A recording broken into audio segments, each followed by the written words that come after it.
અત્રે ઉપસ્થિત સર્વે વિદ્વાનો અને મારા સમાજના બધા જ વડીલોને આપ સૌની લાડકવાઈ દીકરી સંસ્કૃતિ લાખનોતા તરફથી સત પ્રણામ.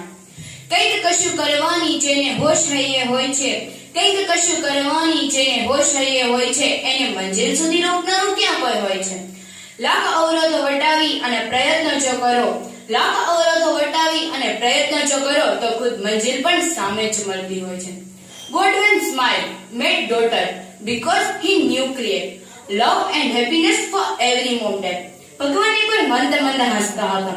ત્યારે કોઈ તેને આવીને કહ્યું કે ભગવાન તમે શા માટે હસી રહ્યા છો? ત્યારે ભગવાને કહ્યું કે મેં એક દીકરીનું સર્જન કરી અને પ્રેમ અને ખુશીનું સર્જન કર્યું છે હરેક માતા પિતા માટે. આ હોય છે એક દીકરી.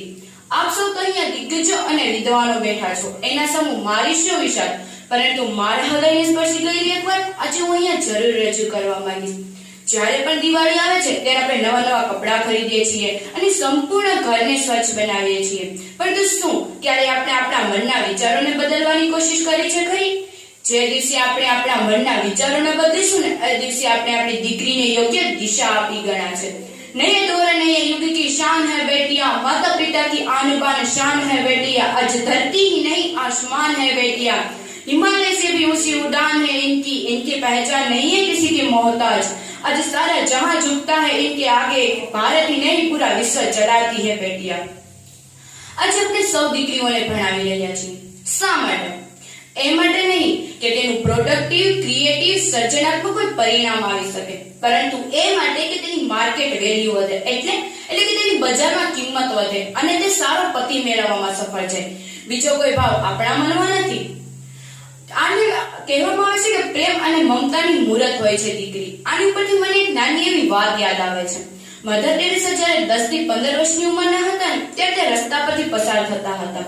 ત્યારે તેને કચરાપેટીના ડબ્બામાંથી કોઈ વ્યક્તિનો અવાજ સંભળાયો. તેણે ત્યાં જઈને જોયું કે કોણ છે. ત્યારે અત્યંત લોહી લુહાણ હાલતમાં એક વૃદ્ધ વયની વ્યક્તિ ત્યાં પડેલી હતી. મધર ટેરેસાએ તેને હાથ આપ્યો અને કહ્યું કે દાદા તમે બહાર આવી જાઓ. ત્યારે તે વ્યક્તિ કહે છે કે ના બેટા, હું તો રોગી છું, જો તું મને હાથ લગાવીશ તો મારો રોગ તને લાગશે.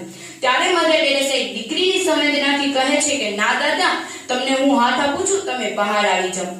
મધર ટેરેસા તે વ્યક્તિને બહાર કાઢે છે અને પોતાના ખોળામાં માથું રાખી અને સુવડાવે છે અને કહે છે કે દાદા તમારી આ હાલત સાથી.